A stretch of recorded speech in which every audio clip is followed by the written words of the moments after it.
Okay, so we're going to wrap up chapter 6 here with geometrics. So this scenario is based on this game called Greed, where had we been able to play this in class, each round you decide if you're going to sit or stand. If you decide to sit, you keep all the points that you earned, but you're no longer playing. If you stand, you must play the round. You earn 1 point for each round you make it through. Mrs. Gaius is going to roll a die. If the die lands on a number from 1 to 5, the people standing move on to the next round. If the die lands on a 6, the people standing lose all their points. Okay, so we're going to jump straight to number 2. So number 2 is let x equal the number of rounds played until a 6 occurs. Is this a binomial setting? So let's review what our binomial settings are, right? What will tell us if it's a binomial. So we've got our bins. Okay, so is it binary? Do we have a success and a failure? So a success in this case would be rolling a 6, basically making everybody lose. So a failure would be rolling a 1 through 5. So that works. Is it independent? Right, it's independent. Okay, and then our n, right, which is our set number of trials. Well, that's the problem. We don't know. That's what the question is asking, right? Until a 6 occurs. So therefore, this is not a binomial. Okay? It is not a binomial because I do not have those, I do not have that set number of trials. What makes this a geometric instead of a binomial is some of those same things. It's binary, so I have successes and failures, which I had right here. It is independent, which I had. One roll does not affect the next roll. So again, this is what will make it geometric. But this time, however, instead of an n where we had bends, now we have bits. Okay? The t now would be our trials until success. So not a set number of trials like we have with a binomial scenario. This is a how many will it take until I get success. And then S is the same as it was for binomial, right? Our same probabilities. Okay, so this time to determine if it's geometric, we have bits instead of bins. So that's one of the key words you'll be looking for when you're trying to determine if it's binomial or geometric, if it says until. Okay, if it says until, that means you don't have a set number of trials, and so therefore it would be geometric, not binomial. So looking at number 3, use probability rules to calculate the probability for each of the following and to show your work. So remember that x is the number of rounds played until a 6 occurs. Okay, and so the number of rounds played until a 6 occurs, if they were 1 round until a 6 occurs, well, that would be, I had the probability of 1 out of 6 of rolling a 6, so 0.167. What about the probability of 2 rounds until a 6 occurs? So that means I didn't get a 6, so that would be 5 out of 6, times I got a 6. So that would give me 0.139. Okay, what if we're doing 3 rounds until a 6 occurs? So that means I'm getting no 6, no 6, and then I get a 6, and I multiply all of those together. Okay, that would give me 0.116. Okay, I would do the same for 4 rounds. So let me clear some space here. So at 4 rounds here, I'm looking at I don't get a 6, I don't get a 6, I don't get a 6, and then I do get a 6. So multiplying all of those together, which gives me 0.096. And then the last one says the probability of x equals k. Okay, well, what do you think k is? Okay, k is going to be our until we get a success. And we find that using our probability of our failures, right, which is to the k minus 1. So for instance, with the 4, right, I have 3 right here. So that would have been 5 6 to the 3rd power times my success there, my getting a 6. So basically my probabilities of my failures times k to the minus 1, okay, times my probability of getting that success there. And you could see that happening as we were writing these out. Like I said, again, here with the probability of x equals 4, you can see that happening. It's the probability of my failures, 5 6 to the 3rd, 4 minus 1, okay, times 1/6. So now we're asked to write the probability that a 6 is rolled within the first 4 rolls in terms of x and find the probability. Show your work. So what we're looking for here is the probability that x is less than or equal to 4. Because I want a probability that a 6 is rolled within the first 4 rolls. So the first time, second time, third time, fourth time. We get it. Okay, which is going to be our probability of rolling it on for 1 try plus our probability of rolling it in 2 tries. Oops, that should be an equal sign. Plus our probability of rolling it in 3 tries plus the probability of rolling it in 4 tries. Okay, which when we add all those up is going to be 0.518.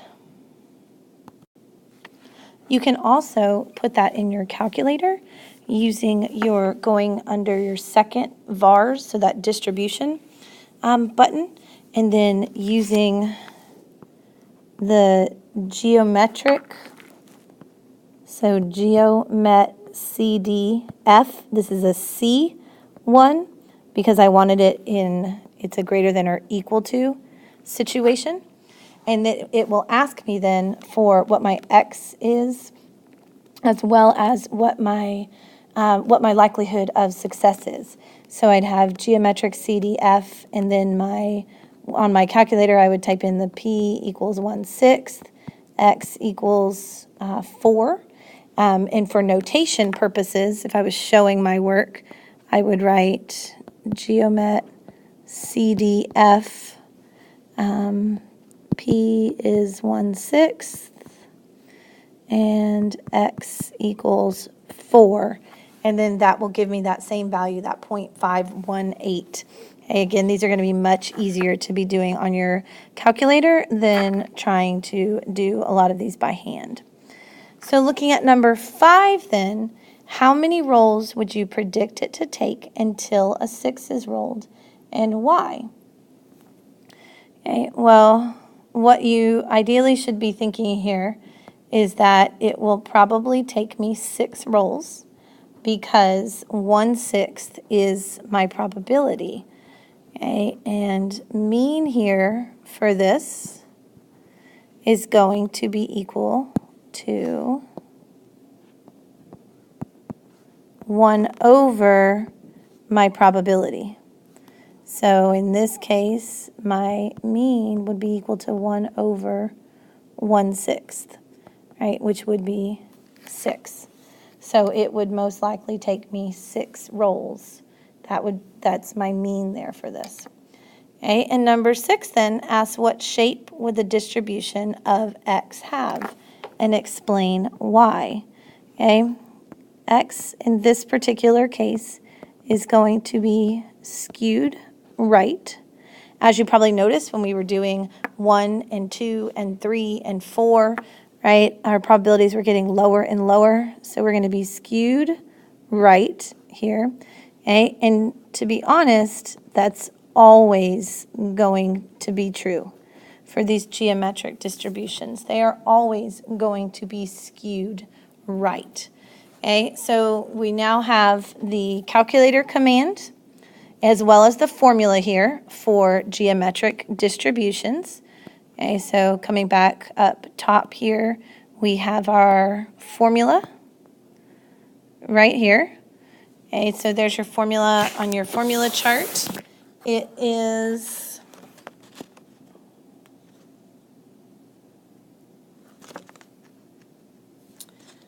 It is, we're going to have to pick it apart on your formula chart a little bit. And then your mean is right here, 1 over your probability. And then the fact that these are always going to be skewed to the right. Okay, so let's go down here to our important ideas. Okay, so let's kind of look at our big ideas here. So again, how we're going to recognize that it is a geometric distribution. We're going to use that BITS acronym, right? The binary. Do I have distinct successes and failures? Are they independent? Okay, number of trials until I get success. Until success, which is different than the binomial. Remember, the binomial has a set number of trials. Okay, and then we have that same probability. The probability doesn't change as we go through and do it. Okay, again, remember our mean is 1 over p. Okay, and these are always skewed to the right. Okay, so that's kind of your big ideas there for your geometric distributions. So let's look at this other example here. Marty decides to keep placing a $1 bet on number 15 in consecutive spins of a roulette wheel until she wins. On any spin, there is a 1 in 38 chance that the ball will land in the 15 slot. Let T equal the number of spins it takes until, there's my word there, until Marty wins. Okay, so show that T is a geometric random variable. So let's look at our B. Do we have successes? Okay, yes, she wins. Do we have failures? She loses. So win and lose, distinct success and failure. Are they independent? Each spin of the roulette wheel is going to be independent of the ones before it. Okay, so your spins are independent. Our T, okay, we're looking at number of trials until a winner. So that's going to be geometric. And I'm going to have that S, that same probability, that 1 in 38 every time of landing on the 15. So our next question then is asking us to find the probability that T is going to be equal to 3 and interpret this result, right? So probability that T is equal to 3.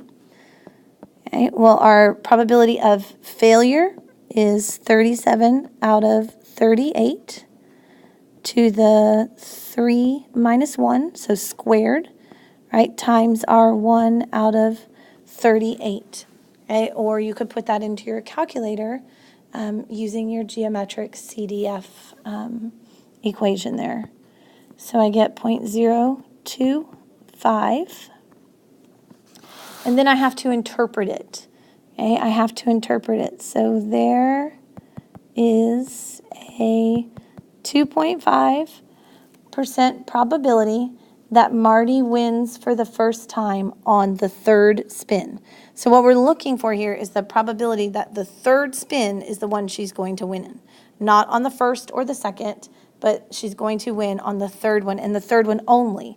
That's why this is different than what we had before. What we had before, we were looking at a x is less than or equal to 4, so we were adding all those probabilities together. This time, we're looking at a t is equal to 3. So a 2.5% probability that, and let's put our context in there, that Marty wins for the first time on the third roll. Or on the third spin. Excuse me, it's not a roll. On the third spin of the wheel. That's P. Okay, so looking at number 3 then, how many spins do you expect it to take for Marty to win? Okay, well, basically I'm looking at how many spins do I expect it to take. So my average number of spins that it will take for Marty to win. So remember back to what we said about mean, right? The mean is equal to 1 over the probability, which is 1 over 38, which is going to be 38. So it is expected that Marty will have to spin the wheel 38 times before she wins, right? I expect it to take 38 spins before Marty wins, right? Would you be surprised if Marty won in 3 or fewer spins? Compute an appropriate probability to support your answer. So this time, I'm looking for 3 or fewer.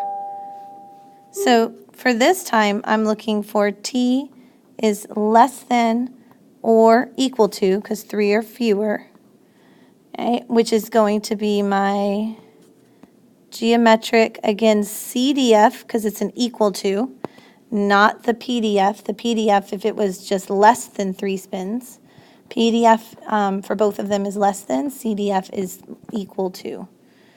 Okay, so geometric CDF 1 over 38.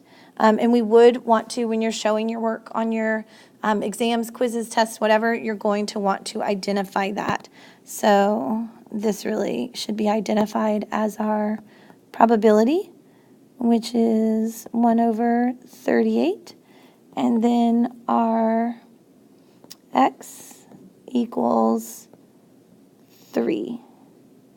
Okay, and then we'll close that parentheses there. And that will give us 0.077. So there's my appropriate probability that will support my answer. With a probability that low of let's look at the probability there, 0.077. So would I be surprised if she won in 3 or fewer spins? Well, let's take my 0.077 and compare it to my 0.05. Greater than or less than, right? It's greater than. So no, I would not really be surprised if she won in 3 or fewer spins, okay? Because it's not really that rare. It's not like a super, super rare thing that she wins in 3 or few. It's not less than 0.05. So it is not super rare. Okay, so we'll be practicing a lot with geometrics in class next class. We'll need to be able to distinguish between binomial versus geometric and then be able to calculate those. Okay?